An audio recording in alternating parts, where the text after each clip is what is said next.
ನಮಸ್ಕಾರ ವೀಕ್ಷಕರೇ, ನಾನು ನಿಮ್ಮ ಜ್ಯೋತಿಷ ವಾಸ್ತು ಆಚಾರ್ಯ ಮಂಜುನಾಥ್ ಗುರುಜಿ. ಓಂ ಶ್ರೀ ನಮೋ ಗುರುಭ್ಯೋ ನಮಃ.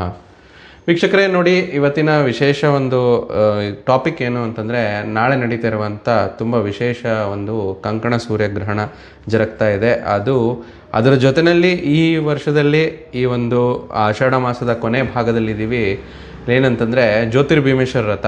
ಅಂದರೆ ನಾಳಿನ ದಿನ ವಿಶೇಷವಾಗಿ ಬುಧವಾರದೊತ್ತು ಒಂದು ಭೀಮೇಶ್ವರ ವ್ರತ ಮತ್ತು ಕಂಕಣ ಸೂರ್ಯಗ್ರಹಣದ ವಿಚಾರವಾಗಿ ತುಂಬ ವೀಕ್ಷಕರಿಗೆ ಸ್ವಲ್ಪ ಗೊಂದಲಗಳಿದ್ದಾವೆ. ಒಂದು ಗ್ರಹಣದ ಬಗ್ಗೆ ಹೆದರಿಕೆ ಇರುತ್ತೆ. ಅದರ ಜೊತೆಯಲ್ಲಿ ಮತ್ತು ಈ ಭೀಮೇಶ್ವರ ವ್ರತದ ಒಂದು ಕನ್ಫ್ಯೂಷನ್ಸ್ಗಳು ಹೇಗೆ ಮಾಡಬೇಕೋ ಬೇಡವೋ ಅನ್ನೋ ವಿಚಾರದಲ್ಲಿ ಮೊದಲನೇದಾಗಿ ನೋಡಿ, ಎಲ್ಲ ವೀಕ್ಷಕರಿಗೂ ಈ ಒಂದು ಗ್ರಹಣದ ವಿಚಾರವಾಗಿ ತಿಳಿಸ್ಕೊಳ್ಳೋಣ. ನಾಳೆ ನಡೀತಿರುವಂಥ ಕಂಕಣ ಸೂರ್ಯಗ್ರಹಣ ನೋಡಿ, ಸೂರ್ಯಗ್ರಹಣ ಅಂತಂದರೆ ಈ ಒಂದು ಸೂರ್ಯನ ಒಂದು ಮತ್ತು ಸೂರ್ಯ ಮತ್ತು ಚಂದ್ರ ನಡುವೆ ರಾಹು ಗ್ರಹದ ಒಂದು ಯುತಿಯಿಂದ, ಅಂದರೆ ಚಂದ್ರ ನಡುವೆ ಬಂದಾಗ ಏನಾಗುತ್ತೆ, ಸೂರ್ಯನ ಬಿಂಬ ನಮ್ಮ ಭೂಮಿ ಮೇಲೆ ಬರೋದಿಲ್ಲ. ಆವಾಗ ಸೂರ್ಯಗ್ರಹಣ ಒಂದು ಸಂಭವಿಸುತ್ತೆ. ಜ್ಯೋತಿಷ್ಶಾಸ್ತ್ರದ ಪ್ರಕಾರದಲ್ಲಿ ರಾಹುವಿನ ಒಂದು ಸೂರ್ಯನ ನುಂಗುವಿಕೆ ಅಂತ ಹೇಳ್ತೀವಿ. ಆ ವಿಚಾರದಲ್ಲಿ ಸೂರ್ಯಗ್ರಹಣದ ಒಂದು ಪ್ರಭಾವ ಬರುವಂಥದ್ದು. ಮೊದಲೇದು ಒಂದು ಕ್ಲಿಯರ್ ಮಾಡಬೇಕು ಅಂತಂದರೆ, ಈ ಸೂರ್ಯಗ್ರಹಣ ನಮ್ಮ ದೇಶಕ್ಕೆ ಒಂದು ಗೋಚರವಿರುವುದಿಲ್ಲ. ಅಂದರೆ ನಮ್ಮ ಭಾರತ ದೇಶದಲ್ಲಿ ಈ ಸೂರ್ಯಗ್ರಹಣದ ಒಂದು ಗೋಚರ ಇರದೇ ಇರೋದರಿಂದ ಯಾವುದೇ ರೀತಿಯ ಆಚರಣೆ ಮತ್ತು ಒಂದು ಜಪತಪ ಧ್ಯಾನಗಳ ವಿಚಾರದಲ್ಲಿ ಅಥವಾ ಒಂದು ಉಪವಾಸ ಮಾಡುವಂಥದ್ದು ಮತ್ತಿನ್ನೇನೋ ನದಿ ಸ್ನಾನ ಮಾಡುವಂಥದ್ದು ಮತ್ತು ಗ್ರಹಣದ ಆಚರಣೆ ನಮ್ಮ ದೇಶಕ್ಕೆ ಇರೋದಿಲ್ಲ. ಯಾವುದೇ ಒಂದು ನಮ್ಮ ದೇಶ ಯಾವುದೇ ರಾಜ್ಯದಲ್ಲಿ ಇದು ಬರೋದಿಲ್ಲ. ಆದ್ದರಿಂದ ಯಾವುದೇ ರೀತಿ ಇಲ್ಲ. ಆದರೆ ಪ್ರಾಪಂಚಿಕವಾಗಿ ಸೂರ್ಯಗ್ರಹಣ ಜರುಗ್ತಾ ಇದೆ, ತುಂಬ ವಿಶೇಷವಾಗಿರುವಂಥದ್ದು. ಅದರ ಪ್ರಭಾವ ನಿಮಗೆ ಗೊತ್ತಿರ್ಬೋದು. ಈ ಸೂರ್ಯಗ್ರಹಣ ಅಂತಾಗ ಅಲ್ಲಲ್ಲಿ ಪ್ರಕೃತಿ ವಿಕೋಪಗಳಾಗುವಂಥದ್ದು, ಭೂಮಿ ಕಂಪಿಸುವಂಥದ್ದು, ಜನರಲ್ಲಿ ಏನೋ ಒಂದು ಭಯ, ಆತಂಕ. ಯಾಕಂದರೆ ಸೂರ್ಯ ಅಂತಂದರೆ ಸಕಲ ಚರಾಚರ ಜೀವರಾಶಿಗಳಿಗೂ ಕೂಡ ಒಂದು ಬೆಳಕನ್ನು ನೀಡುವಂಥ ಗ್ರಹ. ಅದಕ್ಕೆ ಗ್ರಹಣ ಹಿಡಿದಾಗ ಅದರದೇ ಆದ ಸಮಸ್ಯೆಗಳು ಬರುವಂಥದ್ದು. ಸೊ ಇಲ್ಲಿ ಸೂರ್ಯಗ್ರಹಣದ ಒಂದು ವಿಶೇಷ ಅಂತಂದರೆ, ನಾಳಿನ ಒಂದು ದಿನ ಅಂದರೆ 12/8/2026 ಬುಧವಾರದೊತ್ತು ರಾತ್ರಿ 9 ಗಂಟೆ, ಅಂದರೆ ನಮ್ಮ ದೇಶದ ಕಾಲಮಾನಕ್ಕೆ ಸಂಬಂಧಪಟ್ಟಂಥದ್ದು 9:04 4:25 ಜರುಗುವಂಥದ್ದು. ಸೂರ್ಯಗ್ರಹಣ ನಿಮ್ಗೆ ಗೊತ್ತಿರ್ಬೋದು, ಸಾಮಾನ್ಯವಾಗಿ ಹಗಲತ್ತು ಜರುಗುತ್ತೆ. ಸೊ ನಮ್ಮ ದೇಶಕ್ಕೆ ಅದರ ಆಚರಣೆ ಇರೋದಿಲ್ಲ. ಬೇರೆ ದೇಶದಲ್ಲಿ ಹಗಲತ್ತಾಗಿರುತ್ತೆ. ಯಾವ ದೇಶ? ಯುರೋಪ್ ಕಂಟ್ರಿಗಳಾಗಿರ್ಬೋದು ಮತ್ತು ಪಾಶ್ಚಿಮಾತ್ಯ ಕಂಟ್ರಿಗಳಲ್ಲಿ ಹಗಲತ್ತು ಇರೋದ್ರಿಂದ ನಮ್ಮ ದೇಶದ ಕಾಲಮಾನ 9:04 4:25 ಸೂರ್ಯಗ್ರಹಣ ಒಂದು ಇರುವಂಥದ್ದು. ಅದು ನಮ್ಗೆ ರಾತ್ರಿ ಸಮಯ ಆಗೋದ್ರಿಂದ ನಮಗೆ ಅಪ್ಲಿಕೇಬಲ್ ಆಗೋದಿಲ್ಲ ಇದರಲ್ಲಿ. ಮತ್ತು ವಿಶೇಷವಾಗಿ ಸೂರ್ಯಗ್ರಹಣದ ವಿಚಾರದಲ್ಲಿ ನೋಡೋದಾದರೆ, ಪುಷ್ಯ ನಕ್ಷತ್ರದ ಕರ್ಕಟಕ ರಾಶಿಯಲ್ಲಿ ಸೂರ್ಯಗ್ರಹಣ ಜರುಗ್ತಾ ಇದೆ. ಅದರ ಜೊತೆಯಲ್ಲಿ ಆಶ್ಲೇಷ ನಕ್ಷತ್ರದಲ್ಲೂ ಕೂಡ ಈ ಸೂರ್ಯಗ್ರಹಣದ ಪ್ರಭಾವ ಇರುವಂಥದ್ದು. ಪುಷ್ಯ ನಕ್ಷತ್ರದವರಿಗೆ ಮತ್ತು ಆಶ್ಲೇಷ ನಕ್ಷತ್ರ ಕರ್ಕಾಟಕ ರಾಶಿಯವರಿಗೆ ಪ್ರಭಾವ ಹೆಚ್ಚಾಗಿರುವಂಥದ್ದು. ಗ್ರಹಣದ ಗೋಚರ ಎಲ್ಲಿರುತ್ತೆ ಅಂತಂದರೆ ಯುರೋಪ್ ಕಂಟ್ರಿಗಳಲ್ಲಿ ಮತ್ತು ಸ್ಪೆಸಿಫಿಕ್ ಓಷನ್ನು, ಅಟ್ಲಾಂಟಿಕಾ, ಆರ್ಕ್ಟಿಕಾ ಮತ್ತು ಈ ಒಂದು ಅಮೆರಿಕದ ಕೆಲವು ಭಾಗದಲ್ಲಿ, ಗ್ರೀನ್ಲ್ಯಾಂಡು, ಐರ್ಲ್ಯಾಂಡು ಮತ್ತು ಸ್ಪೇನು, ಈ ದೇಶಗಳಲ್ಲಿ ಸ್ವಲ್ಪ ಇದರ ವಿಚಾರದಲ್ಲಿ ಪ್ರಭಾವ ಹೆಚ್ಚಾಗಿರುವಂಥದ್ದು. ಮತ್ತು ಇದರ ವಿಚಾರದಲ್ಲಿ ನಮ್ಮ ಭಾರತಕ್ಕೆ ಗ್ರಹಣದ ಆಚರಣೆ ಇರೋದಿಲ್ಲ. ಆದರೆ ಯಾರ್ಯಾರು ಗ್ರಹಣವನ್ನು ಪಾಲಿಸ್ತಾರೋ, ಅಂದರೆ ನಮ್ಮ ದೇಶದವರು ಈ ನಾನು ತಿಳಿಸಿರುವಂಥ ಸಂಬಂಧಪಟ್ಟಂಥ ದೇಶದಲ್ಲಿ ವಾಸ ಇದ್ದಾಗ ಗ್ರಹಣದ ಆಚರಣೆ ಅವರಿಗಿರುತ್ತೆ. ಅವರು ಒಂದು ಗ್ರಹಣ ಹಿಡಿದಾಗ ಒಂದು ಸ್ನಾನ ಮಾಡುವಂಥದ್ದು, ಗ್ರಹಣ ಬಿಟ್ಟಾಗ ಒಂದು ಸ್ನಾನ ಮಾಡುವಂಥದ್ದು, ಜಪ ತಪ ಮತ್ತು ಧ್ಯಾನಗಳನ್ನು ಇತ್ಯಾದಿಗಳನ್ನು ಮಾಡ್ಕೋಬೋದು. ಅದು ಅಲ್ದಿರ 12 ರಾಶಿ, ವಿಶೇಷವಾಗಿ 27 ನಕ್ಷತ್ರ ನಮ್ಮ ದೇಶದವರಿಗೆ ಸಂಬಂಧ ಅದರ ವಿಚಾರದಲ್ಲಿ ಇಲ್ಲ. ನದಿ ಸ್ನಾನ ಏನಾದ್ರು ಮಾಡಲು ಬಯಸ್ತಿದ್ರೆ ನಮ್ಮ ದೇಶಕ್ಕೆ ಸಂಬಂಧಪಟ್ಟ ಹಾಗೆ 13ನೇ ತಾರೀಕು ನಿಮಗೆ ಹತ್ತಿರ ಇರುವಂಥ ನದಿ ಅಥವಾ ಏನು ನಿಮಗೆ ವ್ಯವಸ್ಥೆಗಳಿರುತ್ತೋ ನೀರಿನ ವಿಚಾರದಲ್ಲಿ ಒಂದು ನದಿ ಸ್ನಾನವನ್ನು 13ನೇ ತಾರೀಕು ಮಾಡ್ಕೋಬೋದು. ಮತ್ತು ಕೆಲವೊಂದು ವಿಶೇಷವಾಗಿರುವಂಥ ಬೀಜಾಕ್ಷರಿ ಸ್ತೋತ್ರಗಳನ್ನು ನೀವು ನದಿ ಸ್ನಾನದ ಸಮಯದಲ್ಲಿ ಓಂ ಗ್ರಾಂ ಗ್ರೀಂ ಗ್ರಾಂ ಸಹ ಸೂರ್ಯಾಯ ನಮಃ ಅಥವಾ ಓಂ ಆದಿತ್ಯಾಯ ವಿದ್ಮಹಿ ದಿವಾಕಾರಾಯ ಧೀಮಹಿ ತನ್ನೋ ಸೂರ್ಯ ಪ್ರಚೋದಯಾತ್, ಈ ಮಂತ್ರಗಳನ್ನು 13ನೇ ತಾರೀಕು ಬೆಳಗ್ಗೆ ನೀವು ಗ್ರಹಣದ ಆಚರಣೆ ಅಂದರೆ ನೀವೇನು ನದಿ ಸ್ನಾನ ಅಥವಾ ಮನೆಯಲ್ಲಿ ಸ್ನಾನ ಮಾಡಿದ ನಂತರ ಈ ಮಂತ್ರಗಳನ್ನು 108 ಬಾರಿ ಹೇಳ್ಕೊಂಡ್ರೆ ಸಾಕು.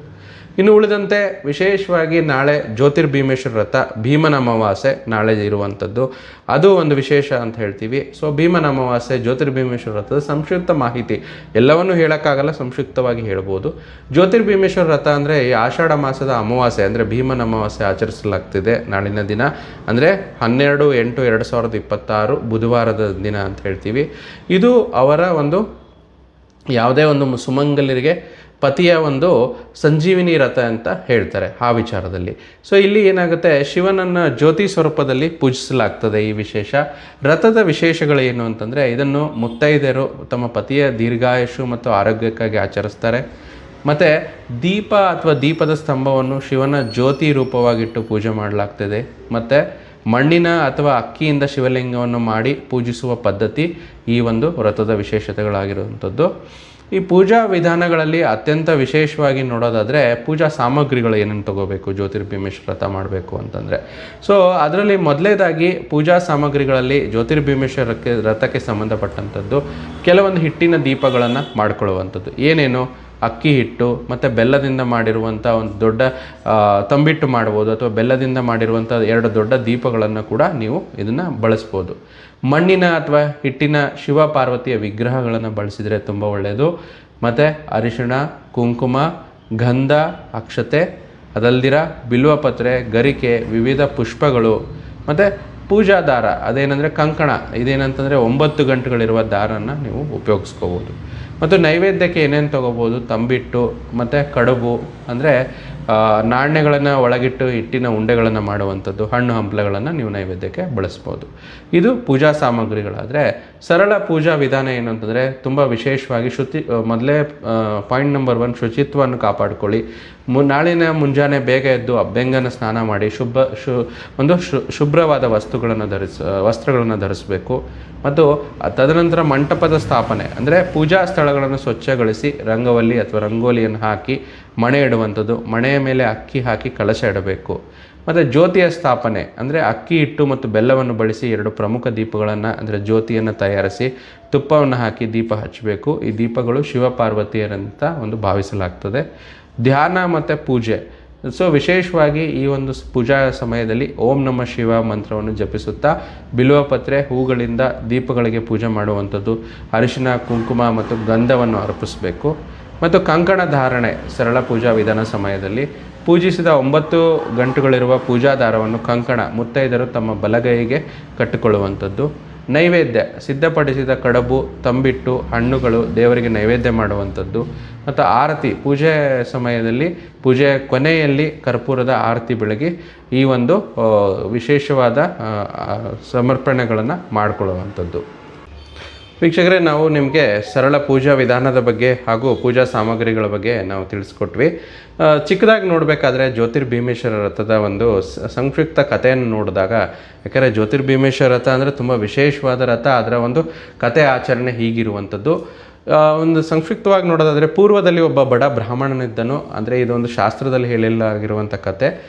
ಆ ಒಂದು ಪೂರ್ವದಲ್ಲಿ ಬಡ ಬ್ರಾಹ್ಮಣನಿದ್ದನು. ಬ್ರಾಹ್ಮಣನಿಗೆ ಒಬ್ಬ ಮಗ ಮತ್ತು ಒಬ್ಬ ಮಗಳು, ಸದ್ಗುಣವಂತಾದ ಸರದ್ರೂಪಿಯಾಗಿರುವಂಥ ಒಬ್ಬ ಒಳ್ಳೆಯ ಮಗಳಿದ್ದಳು. ಬ್ರಾಹ್ಮಣನು ತೀರಿಕೊಂಡ ನಂತರ ಆತನ ಮಗನು ಏನಾಯಿತು ಅಂತಂದರೆ ತನ್ನ ತಂಗಿಗೆ ಮದುವೆ ಮಾಡಲು ನಿರ್ಧರಿಸಿದರು. ಆ ಬ್ರಾಹ್ಮಣ ತೀರ್ಕೊಂಡ, ಅವರು ದೊಡ್ಡ ಮಗ ಏನಾಯಿತು ಅವರ ತಂಗಿಗೆ ಮದುವೆ ಮಾಡಲು ನಿರ್ಧರಿಸಿದ.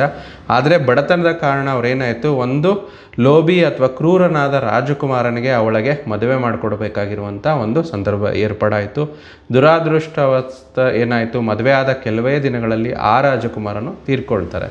ಸೊ ಈ ರಾಜ್ಯದ ಪದ್ಧತಿಯಂತೆ ಪತಿ ಸತ್ತರೆ ಪತ್ನಿಯನ್ನು ಕೂಡ ಅವರ ಚಿತೆಯೊಂದಿಗೆ ಜೀವಂತವಾಗಿ ಹೂಳಬೇಕಾಗಿತ್ತು ಅಥವಾ ಸುಡಬೇಕಾಗಿತ್ತು ಆಗಿನ ಕಾಲದ ಪದ್ಧತಿ ಪ್ರಕಾರ. ಅದರಂತೆ ಸೈನಿಕರು ಆ ಬ್ರಾಹ್ಮಣ ಕನ್ಯೆಯನ್ನು ಕಾಡಿಗೆ ಕರೆದೊಯ್ದು ಸತ್ತ ರಾಜಕುಮಾರನ ಶವನದೊಂದಿಗೆ ಅವಳನ್ನು ಕೂಡ ಬಿಟ್ಟು ಬಂದರು. ಆ ದಿನ ಆಷಾಢ ಮಾಸದ ಅಮಾವಾಸ್ಯೆ ಆಗಿತ್ತು, ಬಹುಳ ಅಮಾವಾಸ್ಯೆ ಅಂತ ಹೇಳ್ತೀವಿ. ಆ ಕನ್ಯೆಯು ಧೃತಿಗೆಡದೆ ಕಾಡಿನಲ್ಲೇ ಏನು ಮಾಡಿದ್ರು, ಮಣ್ಣಿನಿಂದ ಶಿವಪಾರ್ವತಿಯ ಮೂರ್ತಿಗಳನ್ನು ಮಾಡಿ ಕಾಡಿನ ಹೂಗಳನ್ನೇ ಒಂದು ಭಕ್ತಿಯಿಂದ ಹೂವನ್ನಿಟ್ಟು ಪೂಜಿಸಲು ಮಣ್ಣಿನಿಂದಲೇ ತಂಬಿಟ್ಟು ಕಡುಬುಗಳನ್ನು ತಯಾರಿಸಿ ನೈವೇದ್ಯ ಮಾಡಿದಳು.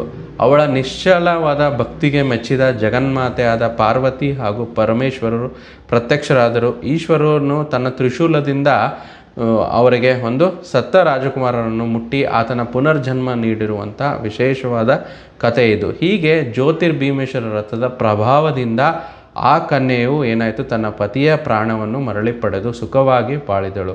ಅಂದಿನಿಂದ ಈ ರಥಕ್ಕೆ ಪತಿ ಸಂಜೀವಿನಿ ರಥ ಅಂತ ಒಂದು ಹೆಸರು ಬಂದಿತ್ತು ಮತ್ತು ಅವಳು ಸುಮಂಗಲಿ ಆದಳು ಅವತ್ತಿನಿಂದ ಆ ಪತಿಯೊಂದಿಗೆ ಅಂತ ಹೇಳ್ತಾರೆ. ಸೊ ಇದು ತುಂಬ ವಿಶೇಷವಾಗಿರುವಂಥ ಒಂದು ಜ್ಯೋತಿರ್ಭೀಮೇಶ್ವರದ ಸಂಕ್ಷಿಪ್ತವಾದ ಕತೆ. ಸೊ ಈ ಒಂದು ಪೂಜೆಯ ನಂತರ ಕಡಬು ಒಡೆಯ ಶಾಸ್ತ್ರ ಅಂತ ಇರುತ್ತೆ. ಅಂದರೆ ಪೂಜೆ ನಂತರ ಮನೆಯಲ್ಲಿರುವ ಗಂಡು ಮಕ್ಕಳು ಸಹೋದರ ಅಥವಾ ಪತಿ ದೇವರಿಗೆ ನೈವೇದ್ಯ ಮಾಡಿ ಹಿಟ್ಟಿನ ಕಡಬುಗಳನ್ನು ತಮ್ಮ ಮೊಣಕೈಯಿಂದ ಒಡೆಯುವಂಥದ್ದು ಒಂದು ಪದ್ಧತಿ ಇರುವಂಥದ್ದು. ಇಡೀ ಕುಟುಂಬದ ಕಷ್ಟಗಳನ್ನು ನಿವಾರಿಸಲು ಸಹೋದರ ಸಹೋದರರು ಬಾಂಧವ್ಯವನ್ನು ಗಟ್ಟಿಗೊಳಿಸಲು ಆಚರಿಸಲಾಗುವ ಸಾಂಪ್ರದಾಯಿಕ ಶಾಸ್ತ್ರ ಕೂಡ ಆಗಿರುವಂಥದ್ದು. ಸೊ ಈ ರೀತಿ ಹಲವಾರು ವಿಚಾರವಾಗಿ ಒಂದು ಜ್ಯೋತಿರ್ಭೀಮೇಶ್ವರ ರಥದ ಒಂದು ವಿಶೇಷ ಕಥೆ ಇರುವಂಥದ್ದು. ಈ ಒಂದು ಪೂಜಾ ನಿಯಮಗಳನ್ನು ಪಾಲಿಸಿ ನಾಳಿನ ಒಂದು ಸೂರ್ಯಗ್ರಹಣ ಯಾವುದೇ ರೀತಿ ನಿಮ್ಮ ರಥಕ್ಕೆ ಅಡ್ಡಿ ಆಗೋದಿಲ್ಲ. ಸೊ ಗಂಡಿನ ಒಂದು ದೀರ್ಘಾಯುಷ್ಯಕ್ಕೆ ಮಾಡುವಂಥ ರಥ ತುಂಬ ಒಳ್ಳೆಯ ಒಂದು ಫಲಗಳನ್ನು ನೀಡುತ್ತೆ. ನಮ್ಮ ಹಿಂದೂ ಸನಾತನ ಪರಂಪರೆಯಲ್ಲಿ ಹಬ್ಬಗಳು, ಒಂದು ಆಚರಣೆಗಳು ನಮ್ಮ ಬಾಂಧವ್ಯವನ್ನು ಗಟ್ಟಿಗೊಳಿಸಲು ಮತ್ತು ನಮ್ಮ ನಂಬಿಕೆಯನ್ನು ಸದಾಕಾಲವಾಗಿ ಇರಲು ಒಂದು ಅನುಕೂಲ ಮಾಡಿಕೊಂಡಿರುವಂಥ ಶಾಸ್ತ್ರ. ಅದಕ್ಕೆ ಅಲ್ವಾ ನಾವು ನೀವು ಇವತ್ತು ತುಂಬ ಖುಷಿಯಿಂದ ಪ್ರತಿಯೊಂದು ವಿಚಾರದಲ್ಲಿ ನಮ್ಮ ಒಂದು ಸಹಬಾಳ್ವೆಯಿಂದ ಸಹ ಕುಟುಂಬದೊಂದಿಗೆ ನಮ್ಮ ಜೀವನ ನಡೆಸ್ತಾ ಇದ್ದೀವಿ. ಸೊ ಎಲ್ಲರಿಗೂ ಈ ಜ್ಯೋತಿರ್ಭೀಮೇಶ್ವರ ವ್ರತ ಒಳ್ಳೆಯದನ್ನು ತರಲಿ. ಮತ್ತು ನಾಳಿನ ಸೂರ್ಯಗ್ರಹಣದ ಆಚರಣೆ ವಿಚಾರವಾಗಿ ನಿಮಗೆ ತಿಳಿಸಿದ್ದೀವಿ. ಯಾವುದೇ ರೀತಿಯ ಹೆದರಿಕೆ ಬೇಡ, ವೈಜ್ಞಾನಿಕವಾಗಿ ಯೋಚನೆ ಮಾಡಿ ನಿಮ್ಮ ಜೀವನವನ್ನು ಸುಲಭ ಮಾಡಿಕೊಳ್ಳಿ ಅಂತ ಆಶಿಸ್ತಾ ಇದ್ದೀವಿ. ಸರ್ವೇ ಜನೋ ಸುಖಿನೋ ಭವಂತು, ಸಮಸ್ತ ಸನ್ಮಂಗಳಾನಿ ಭವಂತು.